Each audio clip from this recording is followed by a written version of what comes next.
After detailed detective work, experts now believe this is the only surviving piece of clothing worn by Elizabeth I. After months of quiet detective work, a group of forensic scientists huddle around a glowing monitor. On it, a single line of genetic code pulses like a heartbeat. But this isn't ordinary DNA. It belongs to Queen Elizabeth I. And according to these experts, it may have come from the only surviving piece of clothing she ever wore. A fragment so rare, it almost seems impossible it still exists. For centuries, her death at age 69 remained a historical riddle. Was she poisoned? Did grief consume her? Did her body truly rupture inside its coffin, as some whispered in terror? But this DNA, this microscopic blueprint of a queen, tells a different story. A story her courtiers never dared speak. A story of hidden agony, poisonous beauty, and a slow, silent collapse behind the glittering mask of monarchy. And once you hear it, you will never look at Elizabeth the same way again, because the mask that made her immortal was killing her all along. Chapter 1 begins with the creation of the mask itself, the whitewashed queen. The Tudor court adored symbols. Power wasn't just ruled, it was performed. And no one understood that better than Elizabeth. Her most powerful weapon wasn't her armies. It wasn't her navy. It wasn't even her legendary wit. It was her face. The immaculate white mask you've seen in every textbook painting, smooth, pale, ghostly perfection, was created using a cosmetic paste known as Venetian ceruse, a creamy mixture of white lead and vinegar so toxic that today it would be illegal in every country on earth. Elizabeth wore it like armor. She layered it on her face, neck, and hands until it sat on her skin nearly an inch thick, creating an illusion of unchanging youth and divine purity. And in the 16th century, pale skin meant privilege. You didn't labor under the sun. You didn't soil yourself with manual work. You were elite. But for Elizabeth, it was more than vanity. It was survival. After smallpox ravaged her face in 1562, leaving permanent scars, this white mask became her shield. A way to erase age, erase pain, erase humanity. In public, she looked ageless, unbreakable, almost supernatural. But in private, something far darker was happening. The lead in that ceruse didn't just sit on her skin. It seeped into it, into her blood, into her organs. Every day, poison was sinking deeper into the Queen of England. And no one, not her physicians, not her ladies, not even Elizabeth herself, realized that the very tool she used to project power was quietly destroying her life. But the mask didn't stop at makeup. It extended to every portrait, every image, every record of her face. The portrait of an immortal Elizabeth controlled her image like a modern celebrity with a global PR team. Only approved portraits were allowed. Only approved patterns could be used. Only the myth, never the woman, was permitted to leave the studio. In 1596, in a move that would shock any modern historian, she issued a royal decree ordering all unflattering portraits of her to be hunted down and destroyed. Yes, destroyed. Every artist was given a template, the most famous being the Darnley portrait, painted when she was 42. Its flawless face, smooth, bright, young, became the eternal, official Elizabeth, even when she was 60, even when she was 69, even when her real face had become so ravaged that ambassadors whispered behind closed doors about her withered body and ruined teeth. The mask of youth wasn't optional.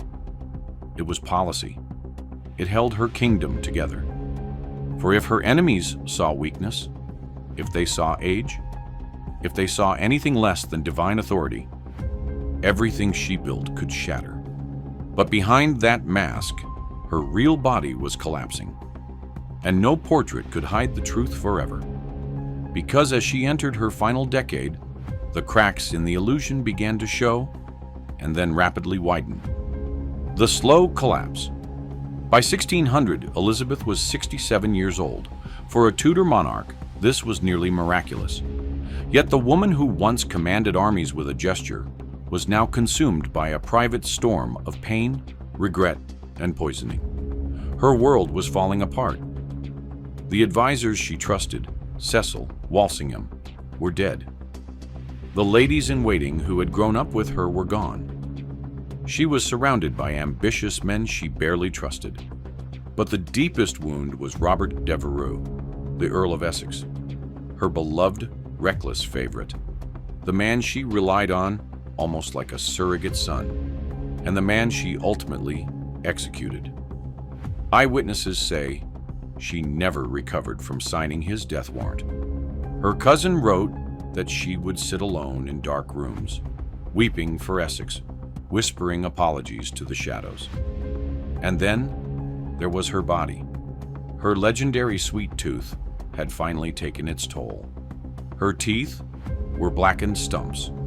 Her abscesses were so severe that every bite sent shocks of agony through her face.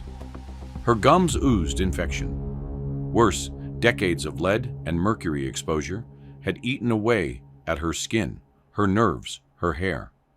She wore wigs because she was nearly bald. She wore layers of paint because her skin had turned a sickly gray. Lead poisoning caused tremors, fatigue, depression, insomnia, exactly the symptoms her attendants described. The queen who once dazzled ambassadors with her charm now fell into long, terrifying silences, sometimes for hours, sometimes for days. She refused to speak, refused to eat, refused to sleep. In her final weeks, she would sit upright for 15 hours at a time, motionless, perched on cushions, piled on the floor. Her ladies were convinced. She believed that if she lay down, she would never get back up. And she was right, because when she finally did lie down, it was the beginning of the end. A kingdom holds its breath. March 1603. Richmond Palace, cold, damp, silent. The court watched their queen with dread. For 45 years, she had ruled without fear. Now she was fading fast, yet still refusing to name a successor. England hung in the balance. On March 24th, at around 2 in the morning, the Queen of England stopped breathing. Not with dramatic final words, not with a royal proclamation, but in silence. Her official cause of death was never recorded, because in a final act of control, Elizabeth forbade any autopsy. Her body and her secrets were not to be touched. And that's when the rumors began. Her lady-in-waiting, Elizabeth Southwell, claimed that weeks after burial, the Queen's corpse burst inside its coffin from the buildup of gases. At the time, people thought it was propaganda. Today, scientists have a name for it: exploding casket syndrome. Rare, but real. And suddenly, all those whispered tales didn't sound quite so impossible. There was another clue: her coronation ring, the symbol of her marriage to her kingdom. In her final days, her swelling was so severe that the ring had to be filed off her finger. This suggests kidney failure, or heart failure, or advanced poisoning, perhaps all three. But without an autopsy, the truth would remain buried for more than 4 centuries. Until now. The royal autopsy. 400 years later, modern science finally broke the silence. In a groundbreaking investigation, forensic pathologist Dr. Brett Lockyer and anthropologist Professor Alice Roberts performed a virtual autopsy using every scrap of historical evidence available. It wasn't just an examination, it was a resurrection of truth. They analyzed letters, eyewitness accounts, chemical residues from her cosmetics, descriptions of her symptoms, and the results were shocking. First, her mouth. The abscesses described by courtiers would have released bacteria into her bloodstream, causing a deadly condition we now call sepsis. Second, her makeup. Venetian ceruse contained lead carbonate, which accumulates in bone and blood.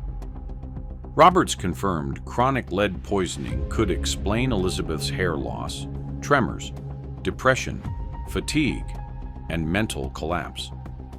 The Queen's vanity, or rather the image she was forced to maintain, was killing her. But there was more. Mercury, used in her skin treatments, can cause paranoia, hallucinations, and psychological breakdowns.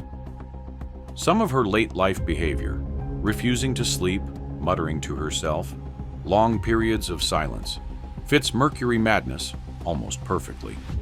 And yet, the team didn't settle on poisoning alone.